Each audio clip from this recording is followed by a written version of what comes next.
Hey, security peeps. We are live with another edition of Breaking Into Cybersecurity, and it is CISO Thursdays. I am back. Thank you, James Azar, for taking over for me last week, sitting in the chair, in the big chair. So difficult. It's Big hard. shoes to fill. I didn't do you justice. I'm so glad you're back. It's hard being me, but you were awesome. I'm Renee Small, cybersecurity super recruiter, helping awesome people, helping awesome leaders hire great talent. We have a phenomenal lineup for today. So we are going to go around, and our special guest is going to be the last person to introduce himself. So I'm going to go around to Naomi Buckwalter first. Hey, what's up? What's up, security peeps? Renee, welcome back. James did, I think, a great job.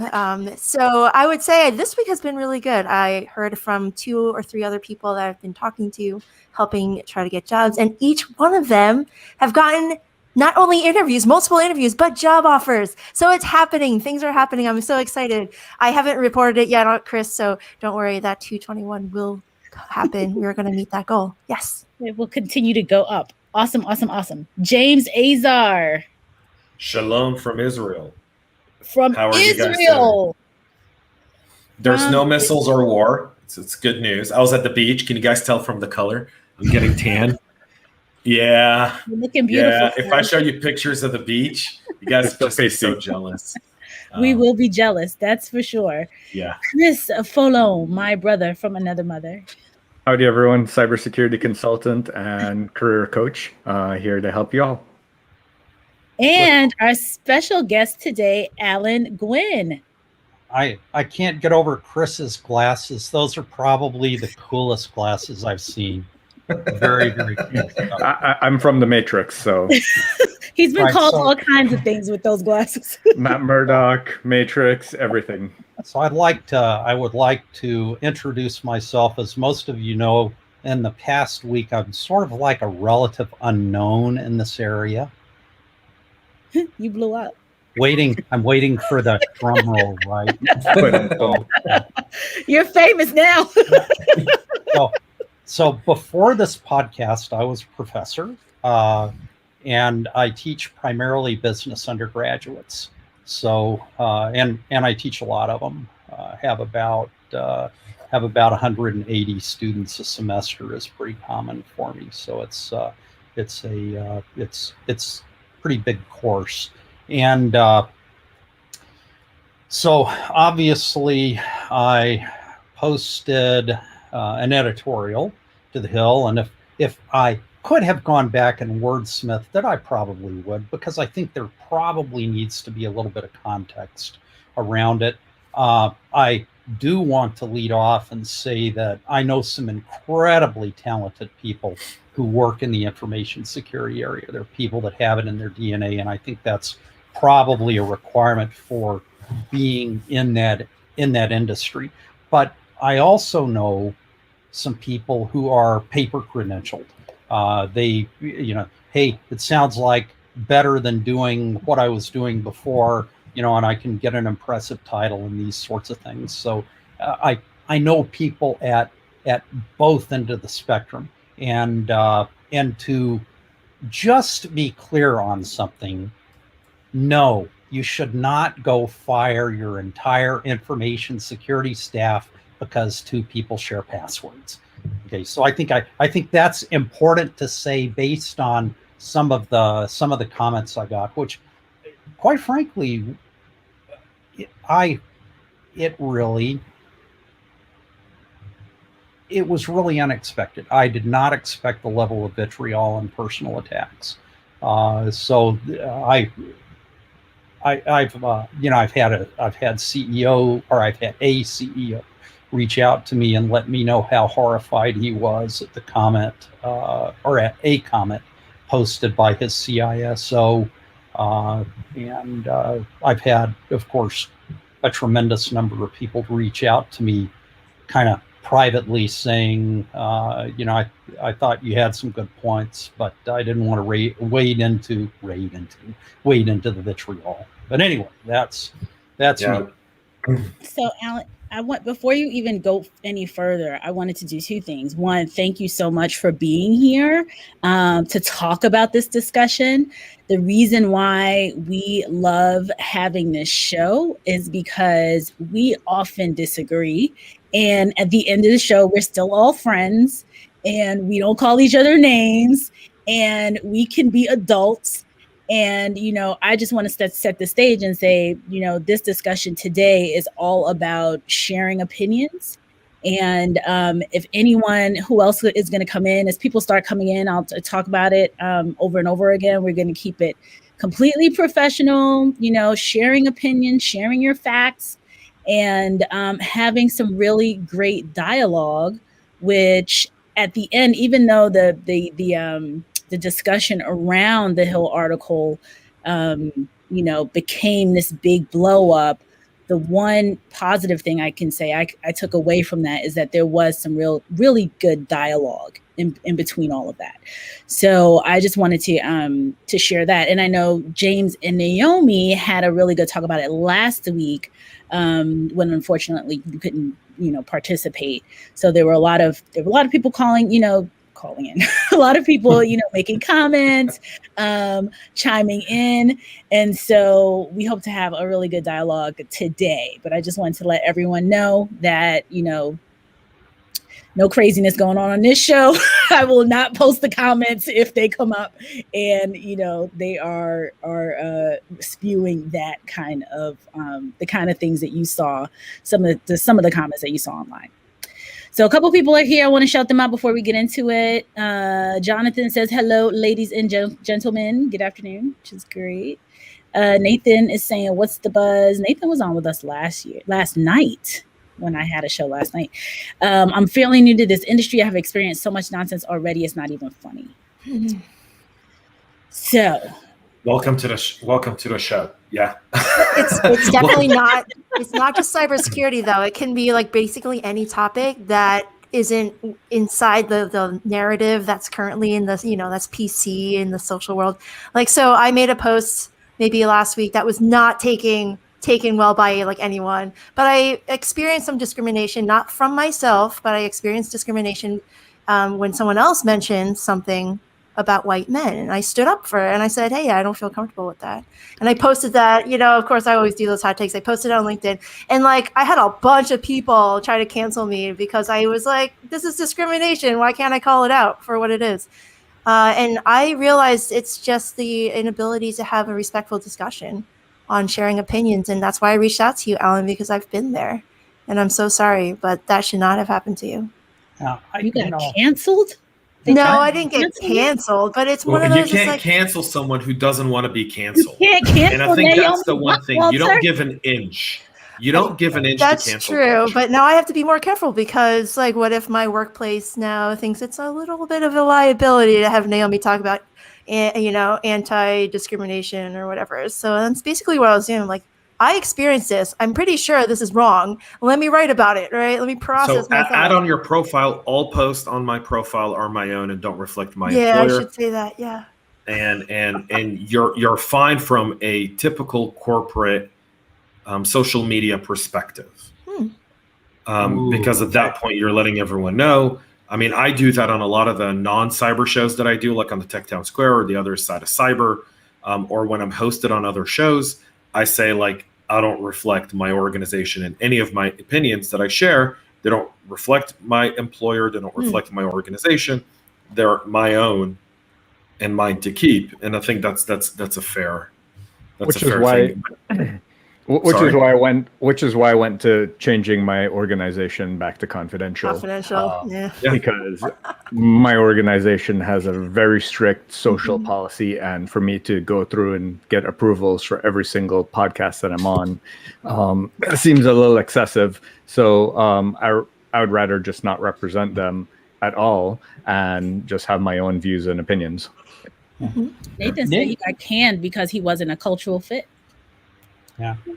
Well, it's a shame that discourse has sunk to the level that it has. I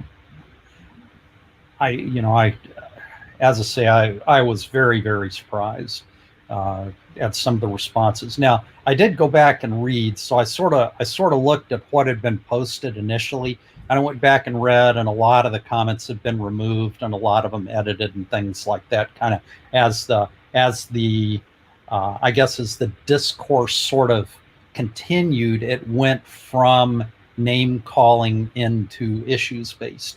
And that really is what I would expect from an industry of professionals, because that's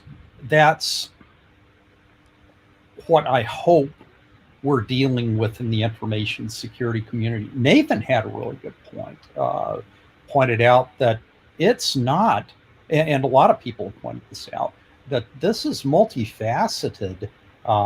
It is not just people who are charged with information security. This has roots all the way through a corporation. One of the things that I've been kind of having back and forth with another guy about is what proportion of this is on senior management, and what role do senior management play in the context of information security. And there's another side of that and that's how do information security professionals convey the seriousness of something up the corporate ladder, and not only that, but down to users.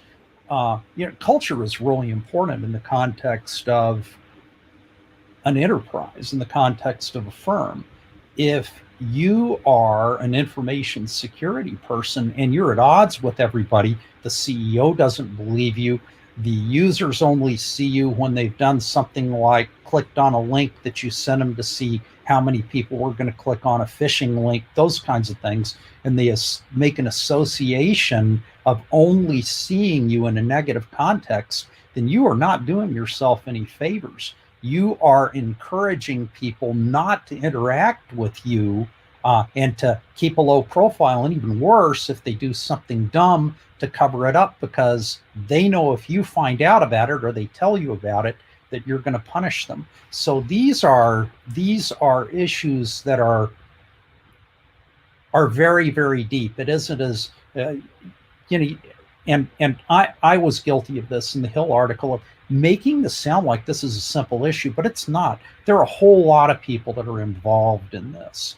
and I, the key to it, as I say, is culture, collaboration, and being able to work with people. The information security staff can't just be a department that says no to everything, because if you say no to everything, you encourage people to not involve you in decisions and to go around you, those sorts of things. And eventually it gets to a point where you have senior management having to mediate between your developers over here, your users over here, your information security department over here, and then you start getting into maybe not the most efficient outcome of decisions. So I agree, it's multifaceted, and there isn't just one answer. So Alan, I kind of wanted to understand something real quick, because I've read your op-ed on the Hill multiple times, and one of the things I kind of want to understand is the context of why you wrote what you wrote and what was going through your mind as you were writing it, because I think that gives context to a lot of the stuff that's in there. Sure. A lot of what inspired me, or what drove me to write that article, had been building over time. So I do consult with firms who have information security issues come up, and watch the decisions that are being made, not only by the information security staff, but by executive staff. And in the past, I've watched over the past year and a half as we keep doing the same things over and over, and the problems certainly don't look like they're getting better. They look like they're increasing in frequency. So they're kind of trending the wrong direction. And then I have, of course, there are a lot of things. I'd love to be able to pull out emails that go from one person to another and be able to put them up. And like most people that are in this industry, I'm bound by confidentiality on a lot of these things. So I'll agree that there's a certain amount of frustration. There's a certain amount of, hey, we're going the wrong direction. And it all came to a head in that article. The other thing is that I would love to have written a 5,000 word article instead of a 750 word editorial, which probably didn't capture everything. I would have loved to have explained a lot of what I wrote in more detail. Did that answer the question, or was that a perfect evasion to your question? No. To me, I totally get it. I think there's a lot of frustration. I think even, I speak on behalf of myself, but, as a practitioner, as a CISO, there's always frustration with programs and things we're trying to advance within our organizations where we don't get a buy-in, or we get a lot of pushback, or we don't get to do everything we want to do. I'd also bring to note something, Alan, that I think was a little bit missed in the op-ed, which was the executive suite's view on cybersecurity, which is one of the bigger challenges, because it's been for years been argued that compliance equals security. And unfortunately, that's not the case. But our budgets and the way our job performance is measured is whether or not I'm good on a SOC 2 report, right? Or whether my ISO certification pulls in. And then they go, all right, James is doing an excellent job. Let's give him a raise and give him a little bit more money. And you're like, that we need a lot more. I don't want a raise. I'm making just enough money, thank you. But what I'd like to do is take that money and invest it more in my program so that I still have a job and a reputation when that day hits. Yeah, I mean, you get all of that, and then the next thing, you make headline news because you've had a security breach or something like that, and you have information dumped on the dark web, these sorts of things. And you hit on something really important, James, and that is that sometimes it's communication with your CEO. It's communication with the C-suite. It's really important that they understand which you kind of have to fall back and go, well, they have to have an incentive to understand what's going on, right? A lot of times, and I've heard this from executives across the board, that they don't understand what's going on. And it's not just information security. It can be in the context of the developers, any of the geeks. It's like we don't speak plainly in a language that somebody that's not a geek can really understand. And so consequently, if we can't impress upon them the importance of a correct decision, especially, and remember that a lot of times we're dealing with organizations that have experienced very poor advice. So you add that into the mix and there's some reticence, and the CEO sits there and he just picks up the piece of paper and says, okay, so what you're telling me is that if I spend another $250,000 or $1 million or $10 million or $1 billion or however much it is, that I'm not going to make headlines again. And we have a hard time convincing them that's the right way to go.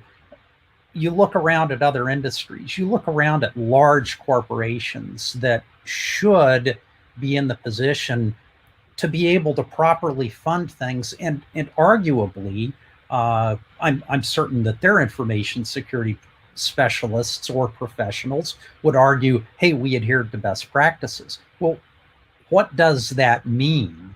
Do we use it as justification for, hey, look, in order to adhere to best practices, you're going to have to write me a $250,000 check for this particular piece of software?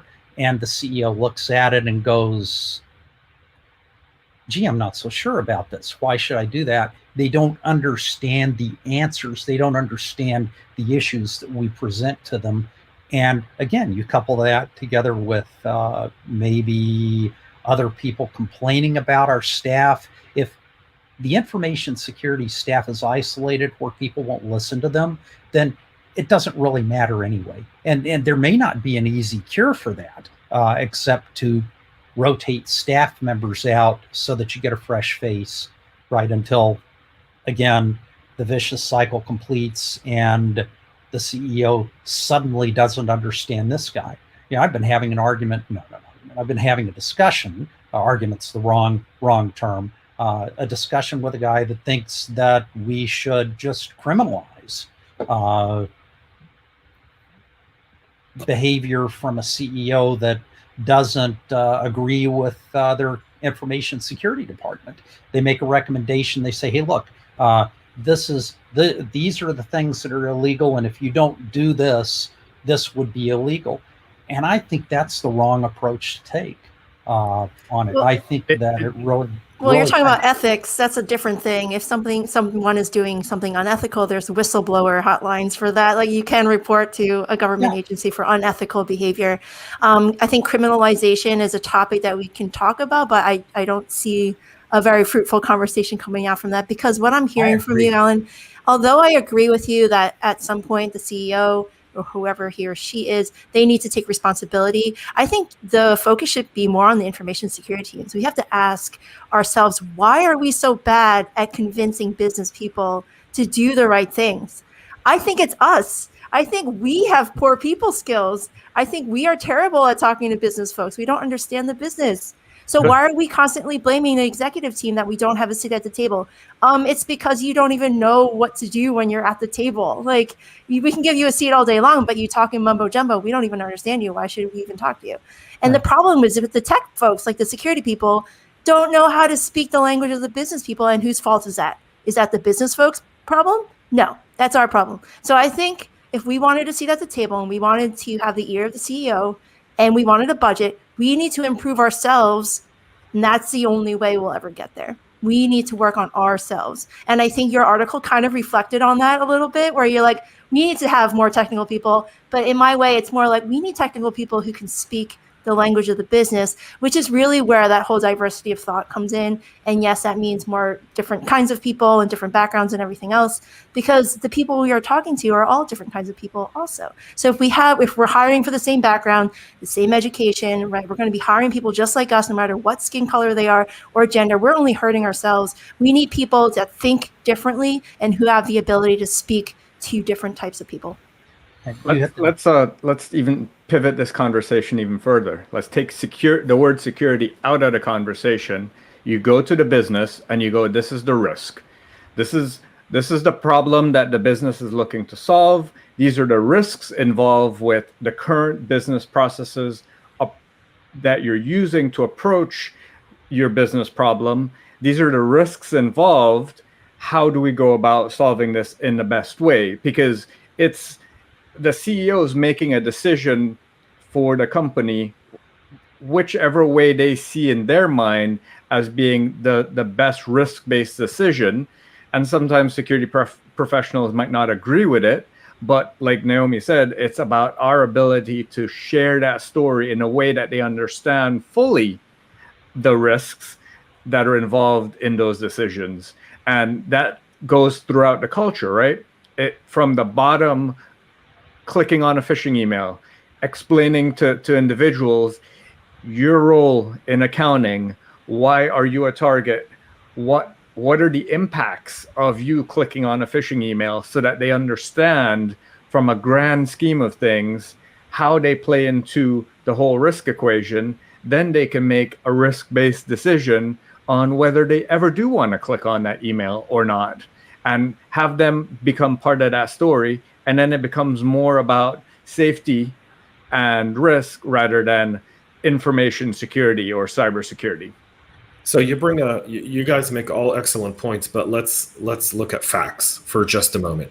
How many CISOs today report to the CEO and have direct contact about decision making for the risk of the organization every single day? Very few.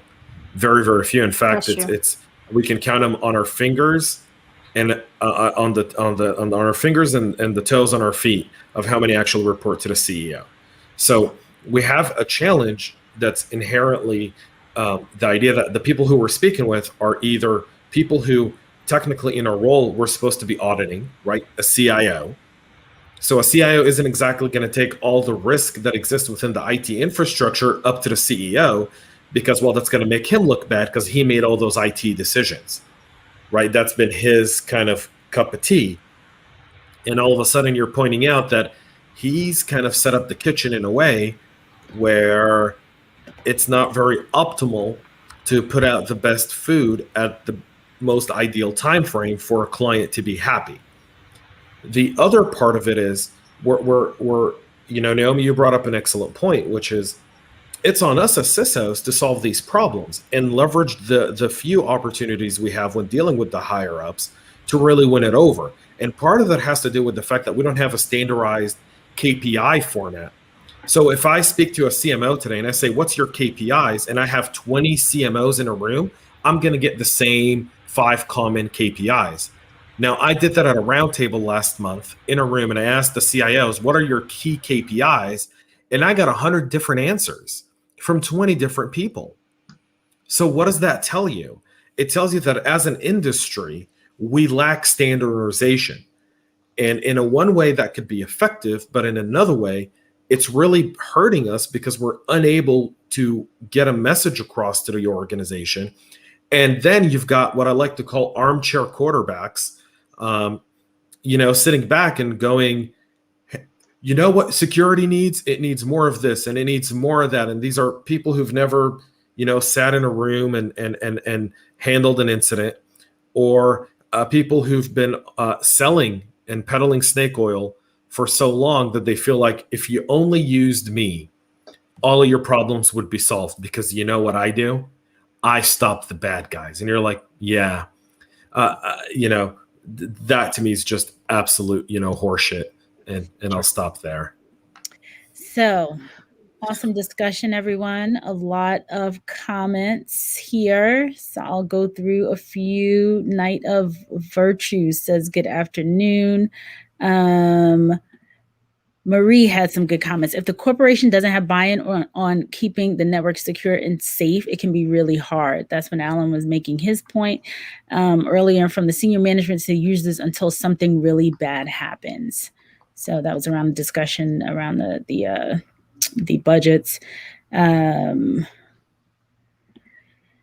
says it doesn't pay to be sincere in the corporate world. However, to do the job well, we need to be very honest and clear about the job of protecting information. Couple other points. So far, again, from Nathan, I have met at least 3 CEOs that jumped ship from being a private equity consultant most of their careers due to cyber. Wow. Kareem was making a couple comments here. Well, Jeff said he agrees with you, Naomi. This is when Naomi was making her point. And Kareen says, but Naomi, isn't that the point of a CISO? And aren't they the leaders who can change the culture in security? That's a layered question. It really depends on where they sit in the org chart. Like you can, I've seen CISOs report to like a VP of engineering. I've done that where it's just a complete conflict of interest and you're trying to change culture. And at the same time, like availability will usually win. So you're never going to get that same voice as if you were to report to it a little bit higher, or if you were given more responsibility and more ability to do your job. It just comes down to, I think, the org chart, honestly. But it also comes down to your personality as a leader. How many CISOs, though, do you know are okay with being behind the VP of engineering? Oh, 0. And just hiding in the shadows? No, not me. I would never. You can't. Never again. You can't fix things if you're in the shadows. Well, complacency, though, is a thing in security. And some are perfectly fine. And some are very complacent. Like they're like, I'm getting my, X amount of dollars a month. I'm getting my bonuses. Things are quiet. We're dealing with incidents. And as long as that keeps happening, I'm okay.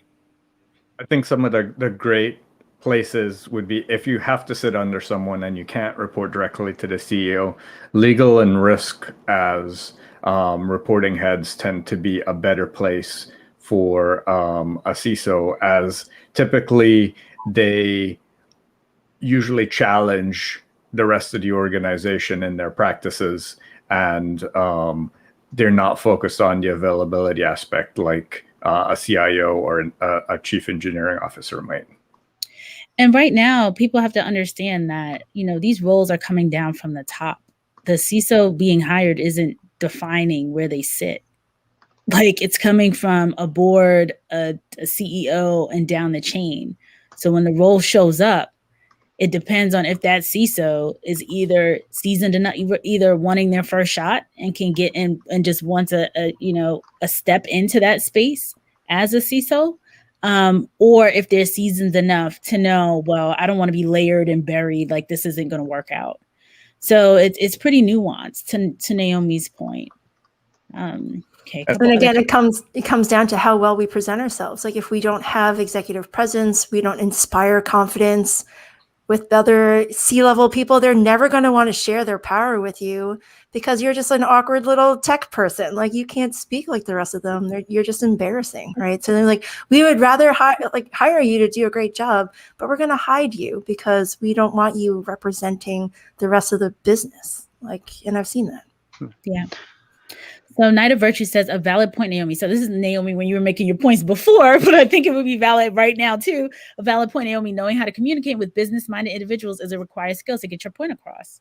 Actually, same point. Okay, I know Nathan has a couple points here, but I want to get to Jeff says something similar. Sometimes IT can come across a little condescending to someone who doesn't understand tech. Yep. So, when Alan was talking about the nerd, like propeller heads, like everybody, you're just talking and people not fully. Have you not heard that term? No, I love it. I love the visual. I get that a lot. It must be an NYU thing. Maybe. Well, leaders will say, I don't necessarily want a propeller head. Like, I need someone that can talk to the business, that can communicate. And this is what we talk about a lot of times. Bye, Chris. Chris has to go.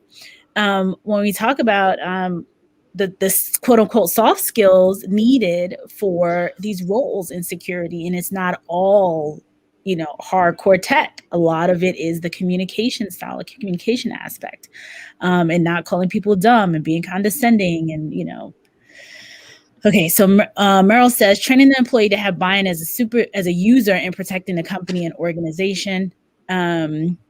Nathan, the industry is having an upswing of business and there's a feeding frenzy of sorts. Alan, you want to add in something? Oh, I was just going to say, so buy-in is really, really important. If you go into a meeting and you propose something, it doesn't matter how good it is, how long you've worked on it. You may have spent 2 or 3 weeks coming up with the best idea on the planet. But if you surprise people, when you go into the meeting, chances are you get pushback. The magic bullet I've found to avoid some of this is to go around to other people that I know are going to be in this meeting in a couple of weeks and sort of pre-share my ideas with them and let them tell me, oh, okay, well, this is good, but I don't understand this. This sounds dumb. And let me explain these things. And then really consider the feedback before I make the final presentation. There's no better feeling than getting into a meeting with a vice president or a meeting with a C-level executive, and you pitch something like this. Hey, look, Chief, we're going to have to spend $150,000 on this piece of software and have every other head at the table going like this instead of sitting there looking like this. So as long as you get buy-in is not just lateral and above you. Buy-in is people down the chain. I don't know how many times I go into an organization where they have purchased, I won't name the vendor, but a large popular CRM package, and 90% of the people whose desktops it's installed on don't know what to do with it. They weren't part of the decision. They don't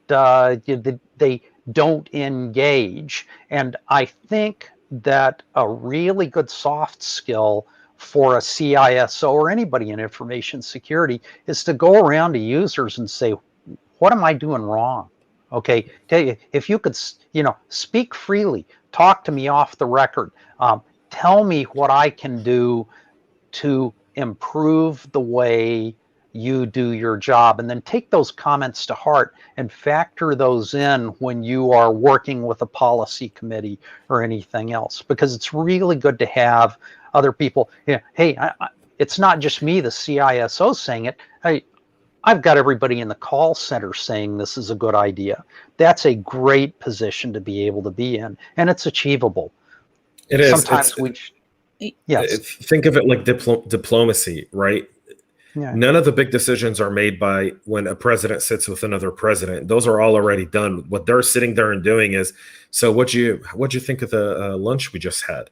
What do you think of that reporter over there? Right? She's really irritating, right? Like, is that what they're saying? Or he's really irritating. Have you not listen to the hot mic between world leaders, and you realize that what they're never talking about policy or anything. They're talking about that's a photo op. Yeah. Golf or soccer or a restaurant or food or something, because all the other policy stuff is done by unelected bureaucrats who sit in those offices. And I think that's one of the things. So when Alan was just saying, like, you can't go into a meeting with an idea without letting percolate. I mean, I employ the same thing. We want to, do something with DevOps.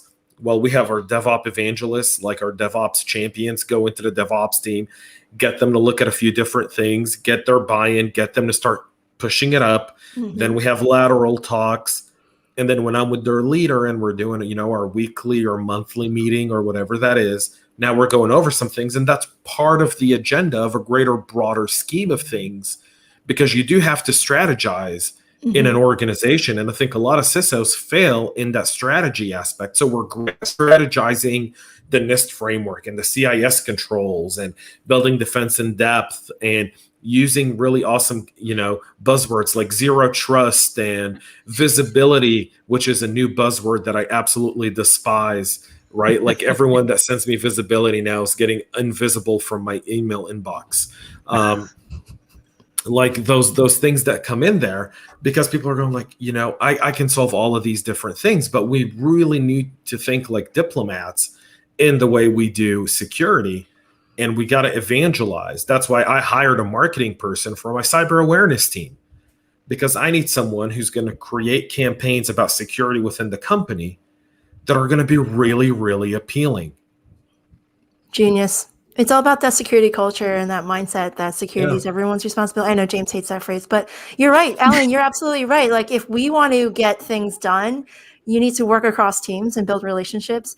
I think I know exactly why security people don't like doing that, though. And I will just say it's because they tie their identity so thoroughly to their jobs, and they feel like no one else can do their jobs. So they're like, I'm the only person who can do this. I'm the security superhero. And they go around doing all the security things, not knowing that they're making their lives a lot harder. And they're unwilling to know that, like, they're unwilling to even feel that other people can understand them. Right? I don't know what that means. Yeah. You know what? It's Knight of Virtue makes this comment. Sounds like a great point. Promoting your idea to other managers before a meeting can help others buy in and help a CISO clean up their presentation. Mm-hmm. You would think, I'm hearing an echo. You guys hear this echo? Yeah, it's coming from you. Okay, now it is. Okay, so you guys can go ahead and keep talking. I have to keep talking. Wait, what was that? No, so here's I'll be a Renee for just a moment. Knight of Virtue says, sounds like a great point. Promoting our idea to other managers before a meeting can help others buy in and help us to clean up their presentation. You should be doing that before a board meeting, by the way. Like, I meet before a board meeting with every single board member. I want to understand a little, like, there's no shame in going to a board member before a meeting and saying, what are some of the concerns you're going to bring up at the board meeting? I'd like to be ready to address them.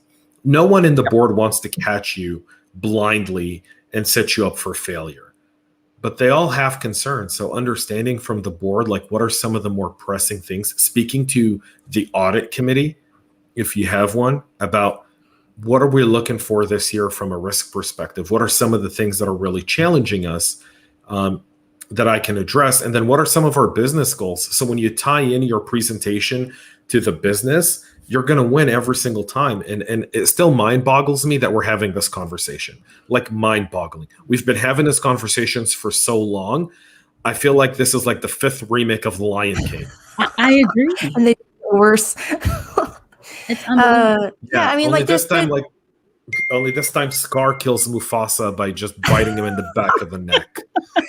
I mean, there's business 101. Exactly. That's the thing. Like, cybersecurity folks don't know that stuff. They're not good at business. And like, I do things like, not only do I review my deck with my immediate boss, who's the CTO, we go through that deck like 3 times before I present it to the SLT, to the senior leaders. And then before the meeting, I send a pre-read along with all the notes, all my talking points, all references. So they all have it. So by the time I'm actually presenting it, they should have already read it through, or at least I've addressed like most of their major questions before the meeting. So I agree with you, James. All of this can be done. It's easy.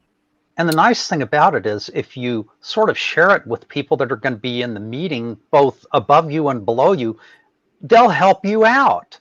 If you get a brain block or something like that, or somebody else poses a question, it's nice to have somebody else answer that question so it looks like everybody's on the same page, or you hope everybody already is on the same page, right?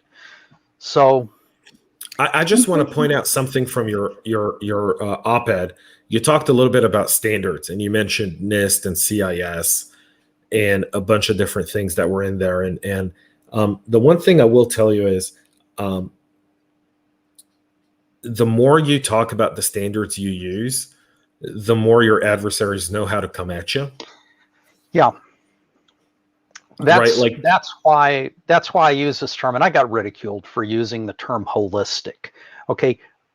I like to see people doing different things. I like to see people being creative. I like to see a network guy.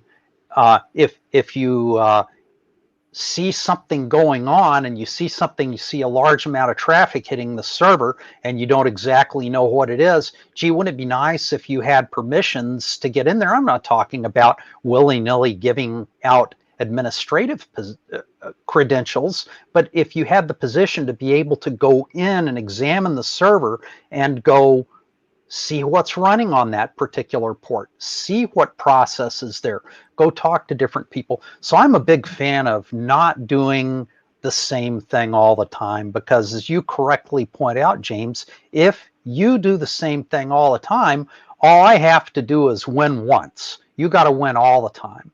And so if you're changing things around, doing things a little bit different, involving different people, making changes, and trying to pursue information security smarter with more buy-in, leveraging the culture that you should be leveraging, I think you hedge your bets and keep your company off of the front page of the AP News.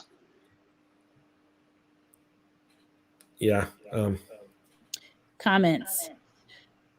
Now I feel like we're both echoing. First time, Night of Virtue says, first time catching this podcast, and I feel very informed thanks to all of the constructive discussion. However, the CISO position sounds like it has a lot of politics to deal with. Welcome to the role of a CISO. Yes, sir. People say, like, James, I think we did this like a few months ago on the show, right? Like, someone asked me to go, what's your SIM product? I was like, I have no clue and I don't really care. Like, I could give a rat's tail what SIM product we use in my I don't have time for it. I got to play politics across my entire organization all day long. I'm an ambassador. So I'm going to have to quit reading Nathan's comments because I'm just laughing. I think he has some of the best placed comments I've ever seen. He does. He was very engaged. I'll read them all at once when we get to them. So Marla says, when we were talking about the presentation decks, she says, I come from the military background. We have pre-meetings before having the big meetings so that we're all on the same page, and that we go through it to make sure I can pronounce the words, have a story, or have a backup in the room, just practice. It's like standard operating procedure. And Merle continues to say, meetings on meetings. Yep. Lots of politics. And Knight says, I'm not signing up. He doesn't want to be a CISO anymore. When people tell me I want to be a CISO, I look at them and I seriously ask them, I go, why? So you got to have a really good reason. It's almost like wanting to run for president or Congress or Senate, right? Like, why do you want to subject yourself to that kind of They don't know what it is. People think that CISO means you're king of the nerds. Like, that's what it is. Like, oh, I've reached the top. No, you're not. Done. I have no idea. It's like a whole different track. Like, oh my God. It's so funny, especially being a recruiter. Like, I have these awesome one-on-one conversations, and the junior people want to be CISOs, and a lot of the CISOs are like, how can I get out? What else can I get into? It's so funny. Okay, so Merle says she has a poker face. Okay, let's go to some of Nathan's comments. Nathan has some really good comments around here. He talks about nonviolent communications, how it helps a lot. Oh, Merle, this was a great comment too. If we stop thinking us versus them in the same company. Can we do that in the same country, same community, same society, same industry? Could we? Within the same department within the same company. Yeah, could we? I mean, if we just stop thinking us, that's why I think that we should boycott every Hollywood movie that goes something versus something. Here's a good cancel culture move. Cancel any movie title with versus. Well, unless it's the US versus the CCP, then that's okay. Except for Alien versus Predator. I don't like that. No. I want to cancel all verses. Yeah, all verses. Not unless it's versus the CCP, then that's okay. Free Hong Kong. Free Hong Kong. Alan has raised the issue of staff being unreachable and the rest of the company not willing to, quote, deal with them. Wouldn't the leader of security staff be responsible for helping the security team be more accessible and better at communicating? I'm trying to see where this comment came from. Yeah, Alan makes a great point. Yes, sometimes we are a little siloed. Sometimes we just hide. And that's part of us being the problem again. That's not our business folks. Like, they want to talk to us, but we make ourselves so inaccessible or unapproachable. So my suggestion is to the security teams, make some core values for your team. Like, my core values for my team is ARR. We're the cash money pirates. R, right? So we're approachable. We're reliable. Stop making fun of us. We have core values. Approachable, reliable, and resourceful. Kurt John, the CISO over at Siemens, has a great little mission statement behind him. And I've written it down, and I don't have it with me. It's in my office because I actually copied it off of Kurt. But he's got like 4 words that are essentially the standard to everything he expects his team to do. It's fantastic. And isolation is really sort of a descent into hell almost, because it's sort of one of these things that just continues. You isolate because people don't want to deal with you, and then people don't want to deal with you even more, so you isolate yourself even more. And these are CISOs really need to hedge their bet. They need to spend time out of the box. They need to spend time thinking, who have I not talked to? Have I spent enough time in the call center? Have I talked with people? Have I listened to other people say, wow, these guys hate seeing you walk through the cubes because they know you're going to come punish somebody. How can you turn that situation around and get collaborators? How can you get people who normally just keep their head down because they don't want to deal with you? They would rather you be in isolation. How can you turn those people into champions that work with you and ensure your success? Not only ensure your success, but ensure the success of the mission to protect the firm. I would say sometimes you can't. Yeah, I think the idea of protecting the business is a bit almost heroic and superhero in version, and a lot of times that's where we lose battles in the corporation when we start talking about defending, because we set an unrealistic expectation that it's a back and forth and it's the constant battle. I think if we just standardize KPIs and are able to establish a baseline perimeter to security and its performance, and we're able to start become better business people. Like, I think every CISO should have a business degree or course at some point in their life. You know, and if you're not doing that, I think, what is it? A Night of Virtue. I think you could be a very good CISO one day if you go and if you take a few business classes, if you understand what does it mean to be a CMO, what does it mean to be a CFO, what does it mean to be a CRO, chief revenue officer, chief strategy officer, chief CIO, a CTO. If you're able to understand those parts of the business, and a CEO as well, then you can do very well, and find mentors that are beyond security people. Like, I tell everyone who I mentor, I'm like, I can be your CISO and I can mentor you there, but you should go probably hook up with a CTO or a CFO or someone who helps you understand the business aspect of it as well, because you know, I can only take you so far until you understand how industry really operates. Right. Nathan says making seatbelts and airbags a standard in a car was also a struggle and took a fight to bring into the automotive industry. That's only because of the cost. The companies didn't want to pay the cost for seatbelts. It's actually a well-documented story. The only reason the car companies didn't want to put seatbelts in cars wasn't because of safety, is because they were worried it was going to make cars inexpensive and put them out of the out of a price range for specific consumers. True story, look it up. I mean, I believe you, but so would dead drivers. You're not going to be buying cars when you're dead from a car accident. So true, but back then people were dying from car accidents. It was completely normal. By the way, back then people were dying from the flu. That was also completely normal, and the cold, and that was completely normal as well.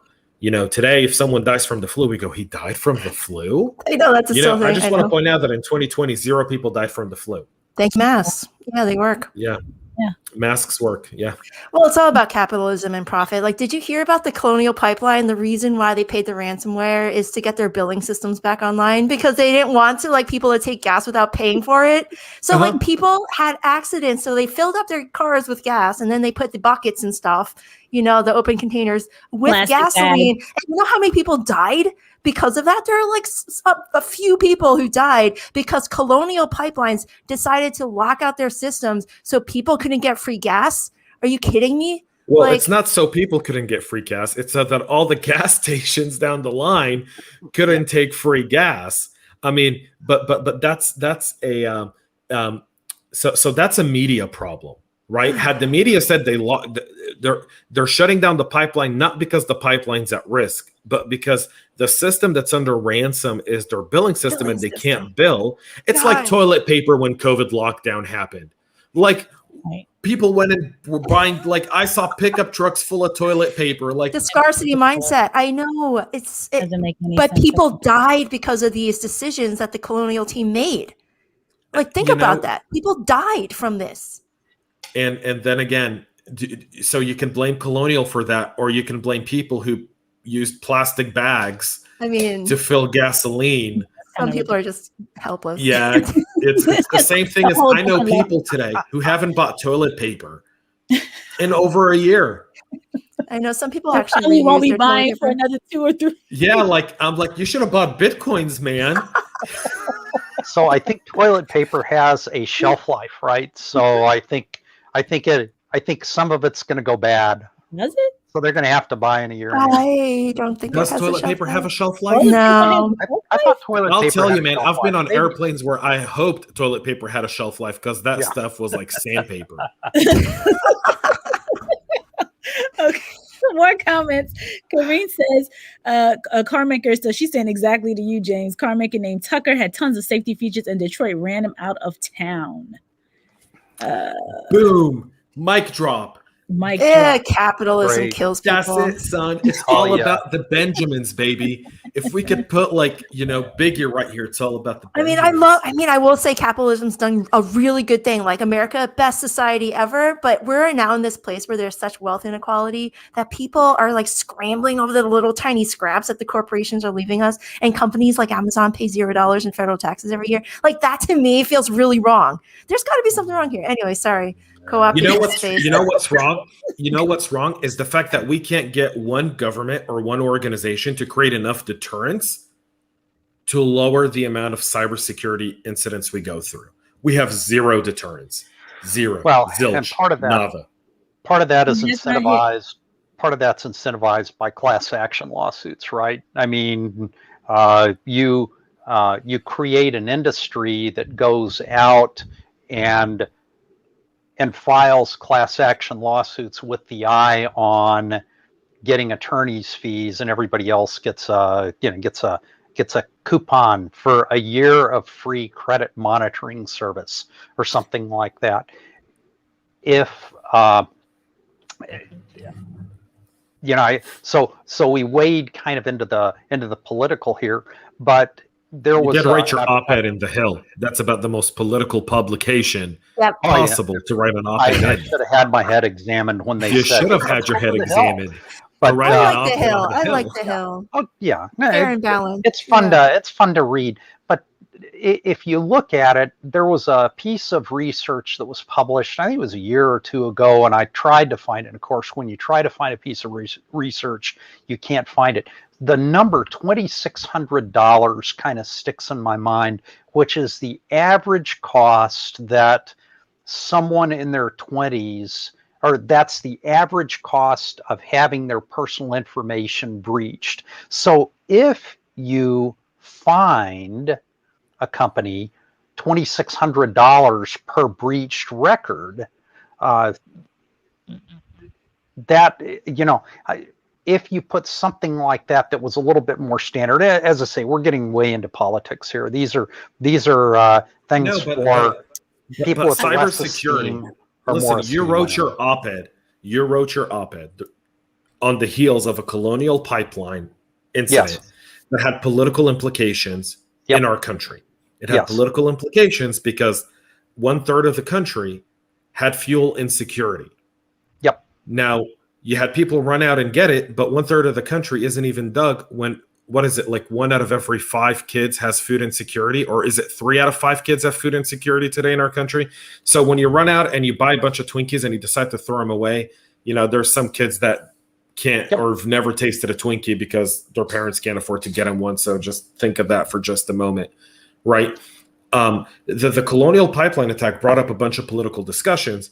And now, you've got, people who understand nothing about anything wanting to create all these different pipeline security regulations that mean nothing. It's just another set of compliance that increases the cost of doing business.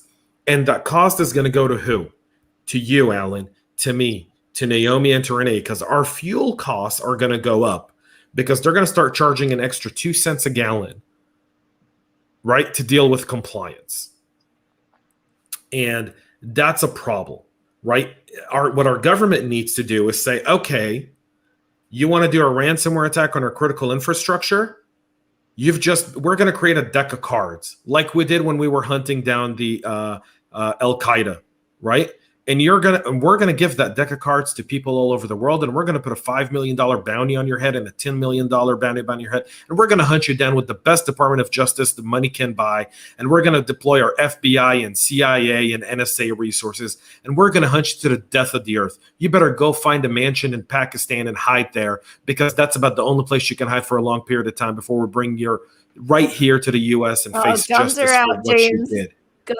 Because that's the only way you're going to put a stop to this. You got to attack the criminals. You got to attack the criminals. You got to go after them. We as organizations can't do it. Yeah, you're right. If I do it, if I go after someone who breaches my network and I hack them back, I face jail time for computer It's ridiculous. clips. It's ridiculous. Yep. Make sense. We are at the 1 hour mark, and we knew that this was going to be a lively conversation. And it has been.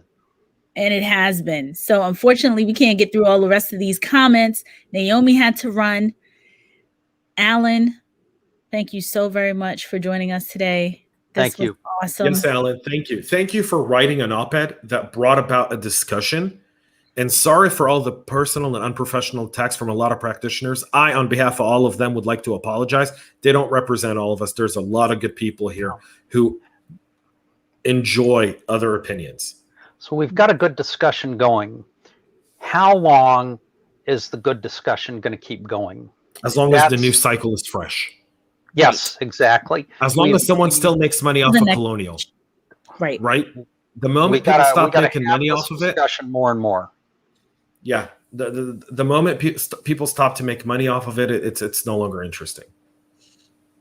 Yep. Can we answer this question? Yeah, I think it's wrap it all up. So Arturo says, good afternoon. What specific preventative procedures or guidelines would have been appropriate to better prevent the Colonial pipeline hack? Thank you. So can I take this one? So please. Yeah, I've actually geeks do a lot of things, as everybody points out. I'm a scuba instructor. I'm also a pilot, and I get asked, where is the safest place to sit in an airplane? And I always answer that with, well, tell me what kind of accident you're going to have, and I'll tell you where to sit, right? And it's sort of the same thing. We don't really know all of the ingredients that went into the Colonial pipeline hack, and we're not likely to find them out absent court action, right? I mean, maybe we'll get lucky and something will get put in a court filing, or somebody will expose a deposition or something like that. But I guess the best way to answer that question is, just don't let it happen. So how did it happen? I don't know. We know it's a ransomware attack.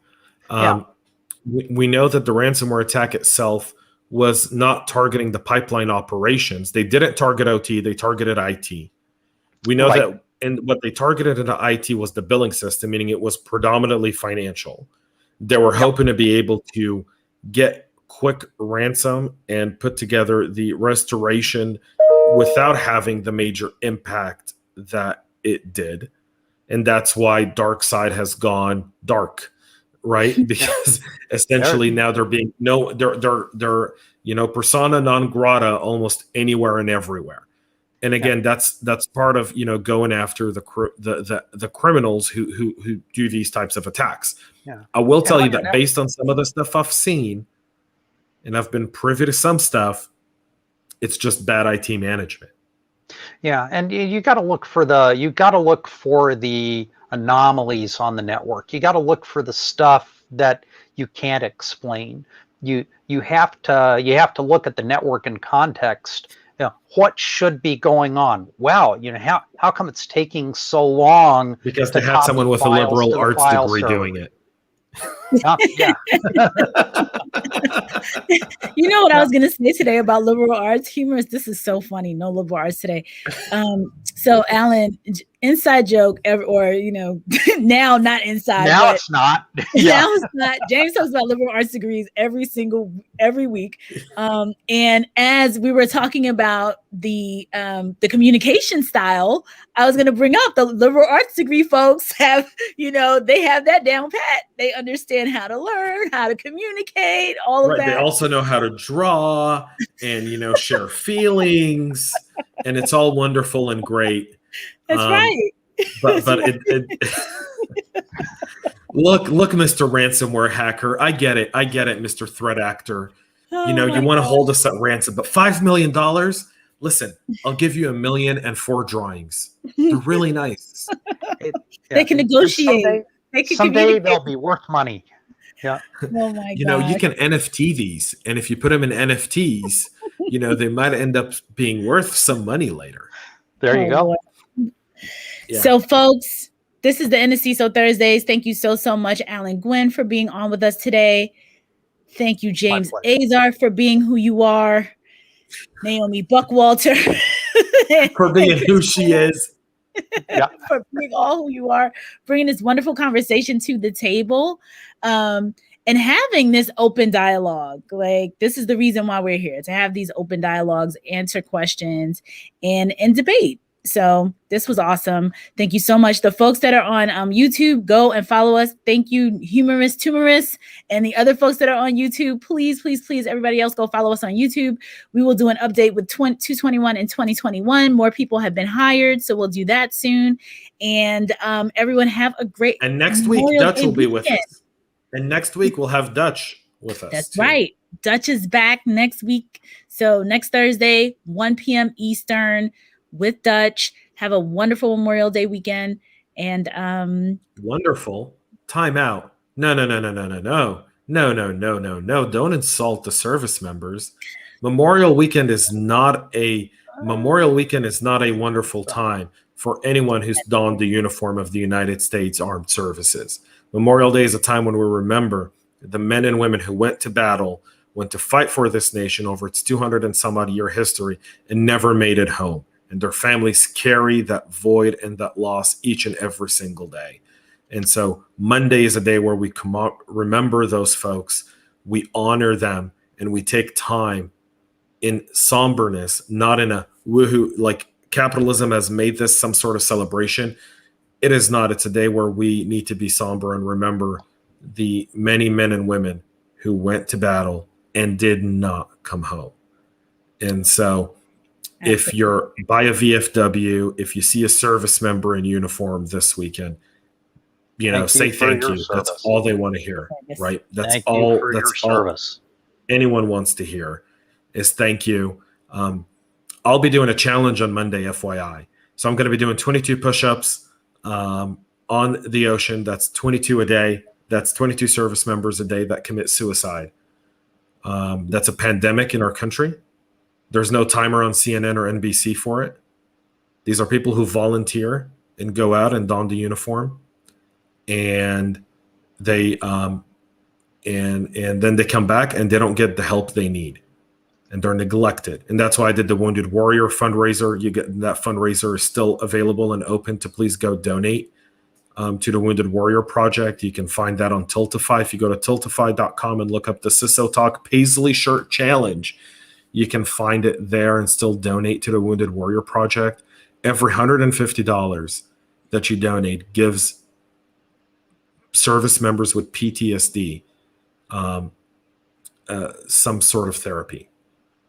And yeah, thank you for that. John and Marley, thank you for your service as well. Yeah, visit a military funeral, go to the military cemetery, buy some flowers, even if it's one single rose, and just go put them there, or have your kids draw the American flags and go buy a bunch of small American flags from Hobby Lobby and go put them at the graves of some of these brave men and women. It's very difficult for me to be in Israel for this Memorial weekend because I'm typically with my brothers and sisters who we served with, and we go and we do a roundabout and we visit a lot of the families. And this year I don't get to do that, unfortunately, because of a family commitment I had here in Israel. But I will be with them. I'll be doing 22 push-ups on Monday, the Mission 22 Challenge, 22 push-ups for 22 a day. And then I'll be jumping into the ocean water, reminding everyone that there are veterans that need help. And so I'll be taking on a challenge as well. 22, go do it. Donate, to veteran programs, Wounded Warrior Project. There's a bunch of Gold Star families that do need help. Go volunteer at the VA, go to a local VFW, give up your first class seat on a flight over the weekend to a veteran. If you're flying first, and give them some comfort as they're going home for a multitude of reasons. And they're often flown in the cheapest class with the cheapest seats. And if you see a soldier in the middle aisle, that's because that's how much our government feels worthy of their service. So help them out. Thank you for that, James. All right, folks.